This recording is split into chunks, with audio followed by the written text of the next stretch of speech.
I have a dream that with one click, I can deploy a wireless network across thousands of access points in my enterprise environment. Oh wait, actually we can already do that.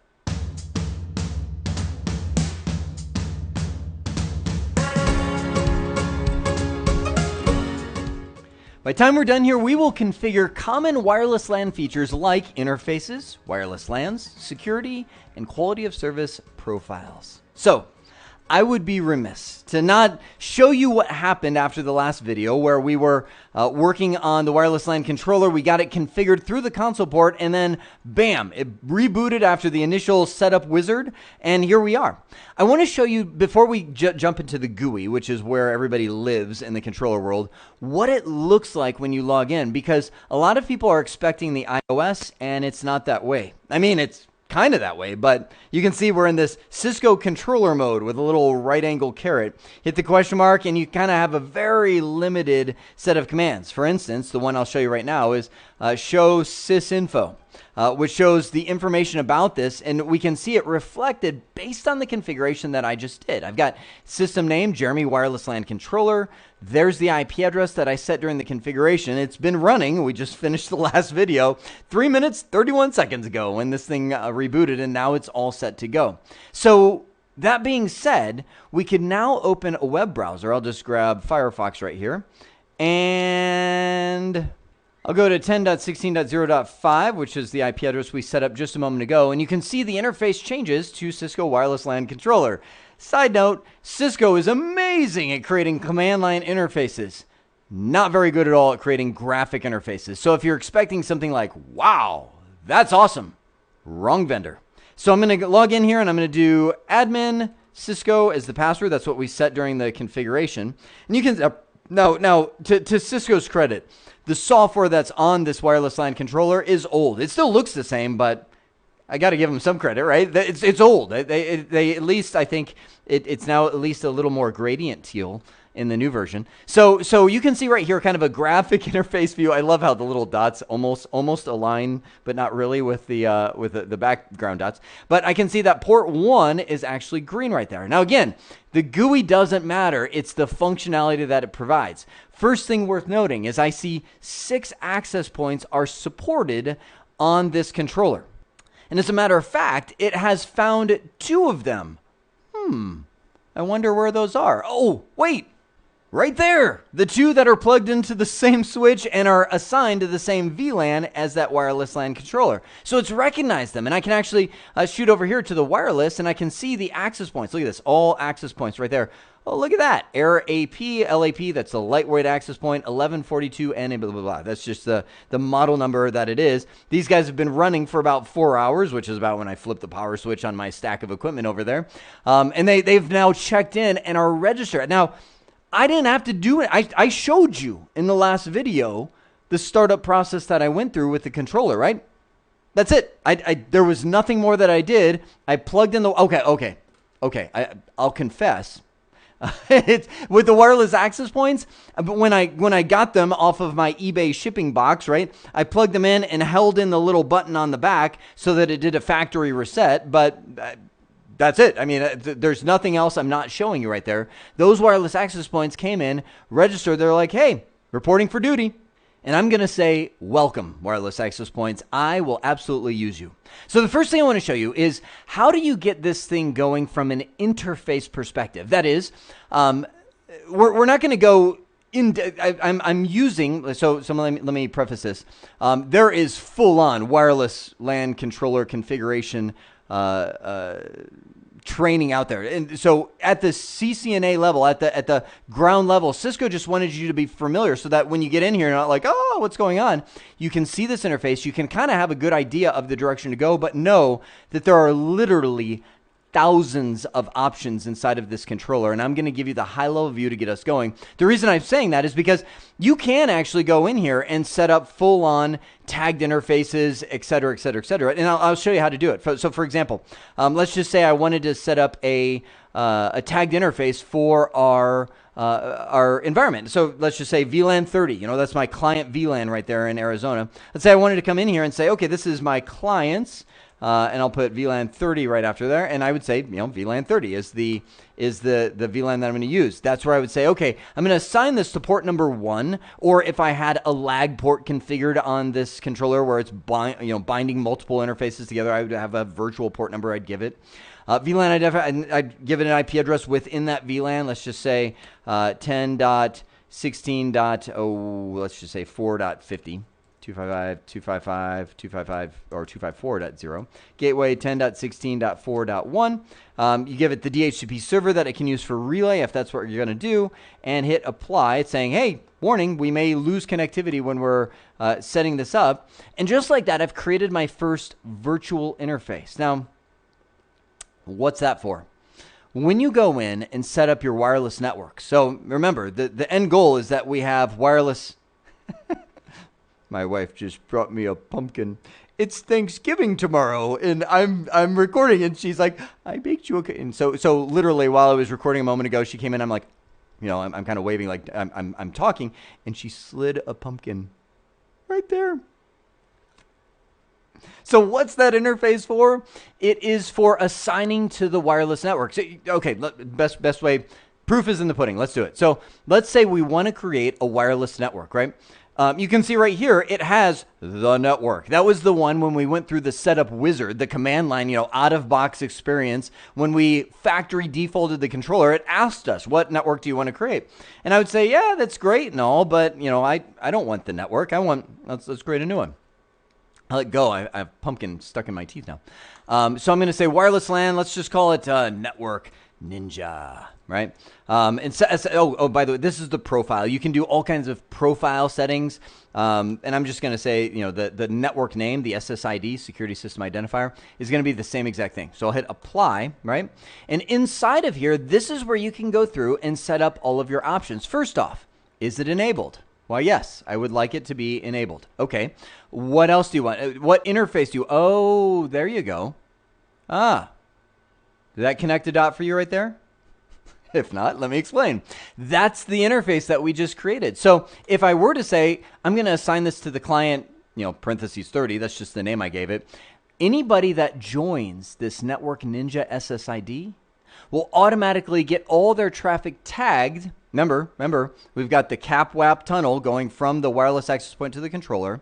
Hits the controller's like, great, I'm going to tag you as you're coming out going into the LAN switch as a member of VLAN 30. That's what that assignment would do. Now, I didn't set up, 802.1q tagged interface because I just wanted to do a basic config. So I'll just say, yep, management. I'm gonna put in the same management interface. And again, a reminder, what is that? That's the untagged interface right here that I'm actually accessing. You can see it right here to control. It's like, hey, you might as well just use that for the SSID.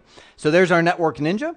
I'm going to go into security, and this is where we have the option to do a whole metric ton of stuff. So let me just give you the high-level view. 2 major forms of security in wireless.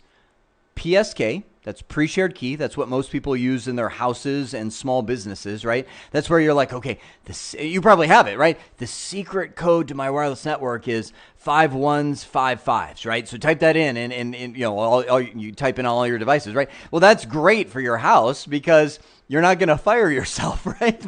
But in a business, all the employees have that, and that guy had to leave, because he was doing some shady stuff, right? That means you have to change the wireless key everywhere in the network. So pre-shared key does not work in business environments. You use a radius server, or 802.1x is technically the term. What that is actually, let me draw it for you for just a quick sec. What that is you've got, so here's all your wireless access points. They're all reporting for duty into the controller, right? Here's the giant C. And the controller itself is reporting for duty to a radius server. Now when I say reporting for duty, let me just say the radius server is going to be the one that handles the authentication requests. So here's how it works. You have a client device, let's just say a smartphone, right? is like, I would like to join that wireless network. It pops in here and goes, oh, this is an 802. Oh, hey, look at that. 802.1x enabled wireless network. The controller then goes, oh, okay, I'm just going to pass you to the radius server. Now, what is the radius server? Well, very often it is an Active Directory domain controller that is going to pop up and say, okay, enter your username and password. And this person gets a little prompt on their smartphone. Hey, what's your username and password? What it's looking for is their Active Directory credentials, which is what their computer uses to log into the domain on site or something like that. And again, once you open this, it's like, it's the can of pork and beans, right? There's like 5,000 beans in there. There's so many different options. Beans in the world. You can have Linux servers, you can have certificate servers, you can have all kinds of stuff. As soon as you get that authentication off the controller onto another server, the sky's the limit, right? So know that radius servers is what you use, and I'll show you where you configure those in just a second. But for now, I'm going to go in here. And I'm going to say, we're going to use, so these are all of our different options. Heaven help you if you use WEP. That's so old. Most devices don't even support that anymore. So we're going to use WPA2. And we'll say, for the authentication management, look at this. We're going to use PSK. Come on, pop quiz. What does that stand for? You got a pre-shared key. So we'll say 5 1s, 5 5s. 5 5s. There we go, right? I'll click on apply. It says, hey, this is going to disrupt. You're redoing some stuff right there. And boom. We now have, as a matter of fact, hey, check it out. I'm going to open up my smartphone right here. Let's go to, this is where I need one of those screen share things, right? So I'm scared. I'm like, here's my credit card number, right? So right here, can you see this? So I've got Wi-Fi right there. Oh man, this is going to be fun. So right there, it's coming up. Look at that. Right there, down at the bottom. So you can see my networks right here. C-Home, I'm actually on C-Home 5. That's my 5 gigahertz band. But you see that at the bottom?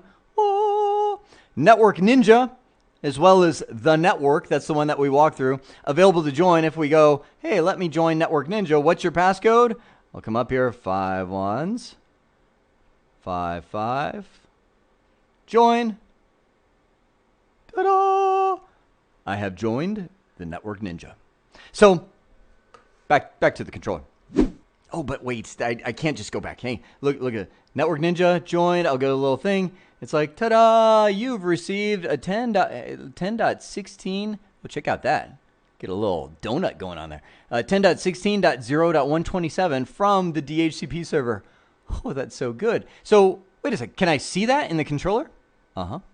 Let's head on over here to the monitor, and right there's our clients, and there I am. I am the client who is attached using the protocol 802.1 or 802.11a/n, joined to the Network Ninja.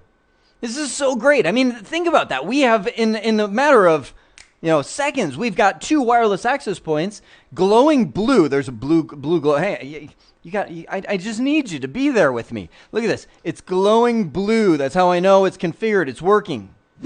Deploying SSIDs, people are able to attach and join our wireless networks. And I mean, it took what? I mean, if I wasn't talking so much and eating pumpkin cookies, it would take us, a matter of minutes to get this whole thing up and running using a controller. That's the power that you have with the controller. So we can get in here. We can go. This, by the way, I said I was going to show you where you would configure your radius server. So if you did have radius servers set up, this is where you would go in and say, I want to create a new radius server. My Active Directory domain controller is, let's just say 10.16.0.100, and there's a pre-shared key that I would set up between my, so you don't just want anybody to be able to pull up a controller. They're like, hey, I'll use that server and authenticate against it. So I'd say, okay, I've got my pre-shared key that I'll type in here. You have to type it in on the controller, have to type it in over in the server, and then boom, they will link up. This is a standard radius port number. And as you go through and start saying, okay, I'm going to assign my wireless networks, I'm going to say the Network Ninja, the security is no longer going to be that. It's going to be 802.1x. And I'm going to go through and assign it to the AAA server of, bam, the one that I just created. And, this will be the one that it authenticates against when somebody tries to connect to this network. So I know. I'm dumping so much on you because this is just meant to be a basic overview of wireless LANs. But once you get in the groove and just start moving with this, I mean, you can accomplish such amazing things. So last thing I'm going to mention is the quality of service, right? In the quality of service world, you have really simple quality of service settings for the wireless. This is not only quality over the air, that is, I can have some SSIDs prioritized over other. Like for instance, I might have a BYOD or public SSID, right? And I have my corporate SSID, and I want that stuff to get the priority. So you can go in and you can set your quality of service to say, you know what, this one's gold, you know, and the BYOD ends up with a bronze, and so it will automatically use settings. And this is where I'm just going to be like, those settings of quality of service where it's using different tags and priority levels as it comes out of the controller, so that you can categorize it so your internal, more priority traffic wins when there's competition in bandwidth and radio frequency or on the LAN over all of the public BYOD devices. So much more that we could talk about, but at this point, I just want to give you the feel, and I hope you got that, is I'm not going in depth because there's, like I said, thousands of options. I just want you to have the feel of this wireless LAN controller so you can be like, okay, I get it, and now I can get into it, right? Cool. That is the base level wireless LAN controller configuration. I hope this has been informative for you, and I'd like to thank you for viewing.